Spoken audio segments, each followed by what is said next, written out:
Good afternoon. I'm Mike Peterson with the latest from the KMA newsroom on this Wednesday afternoon.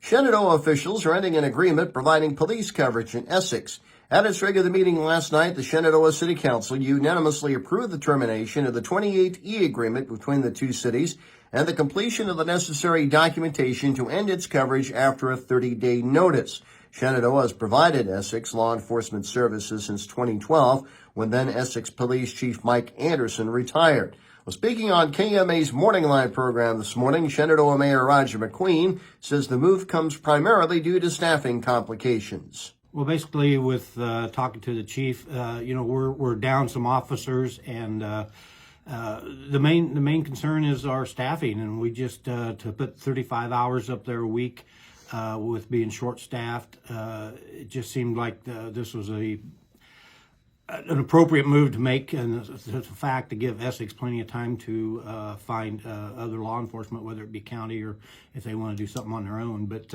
yeah, it's mainly because of that. We just don't have the officers right now. We've got one out on illness that's going to end up having surgery, so who knows how long. We've lost a couple officers just recently, and so that was basis of the decision was our staff. Also, by unanimous vote last night, the council approved a notice to the company to rebid its trash services contract, that company being Shenandoah Sanitation.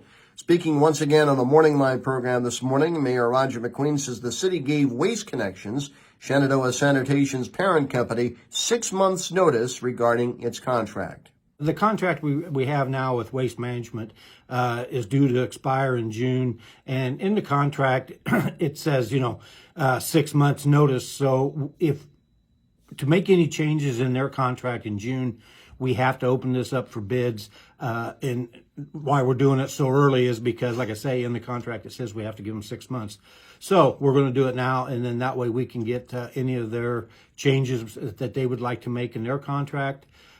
Plus, see if there is any interest in anyone to bid this. You can hear the full interview with Roger McQueen with the web story at KMAland.com, as well as on our Morning Line page. Shenandoah school officials continue efforts to reinvigorate the district's extracurricular activities. That's according to Shenandoah High Principal Andrew Christensen, who updated those efforts on KMA's Morning Line program this week. Christensen reported that this last fall activity participation steadily increased from the previous school year, more or less across the board. Another step forward, he says, was the addition of another physical education instructor to provide not only more physical activity opportunities for students, but also a chance to learn about wellness in the classroom. As birds fly south for the winter, Iowa agriculture officials hope they carry the risk of highly pathogenic avian flu with them.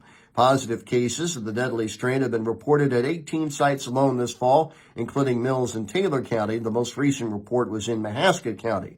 Iowa Agriculture Secretary Mike Negg says the hope is that the avian flu threat wanes as we enter the winter months. KMA on-track weather, partly sunny today, with highs in the upper 40s, patchy fog after midnight tonight, otherwise cloudy, lows in the upper 30s.